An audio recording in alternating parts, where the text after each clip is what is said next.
Arkadaşlar, xahiş edirəm, keçməyin bu videoyu. Bir uşağın həyatı söz ortasında. Buradan özümü tuturam, Rahid Həmidliyə, Bərbər Mürüyə.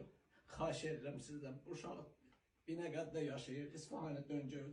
Qonşusuyam mən, bunu tam-tamamlansız bir iş görürəm. Atasıdır Mahir, babası nənəsidir. Yəni, saatları, günləri qalıb bu uşaq. Əziz xalqım, sizdən xahiş edirəm. Nəyə gücünüz çatırsa bu uşaq üçün kömək elə.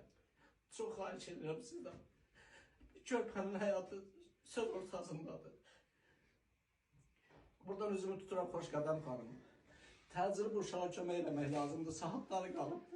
Aparatda yaşayır. Ağır xərçək xəstəsidir. Çox xahiş edirəm sizdən. Yalvarıram sizə. Ən azından bu videonu paylaşın. Yaxşı insanların qarşısına çıxsın. Biz qonşuluqca hər köməyimizi elədik. Amma daha əlimizdən gücümüz çatmır. Daha heç bir şey elə bilmirik.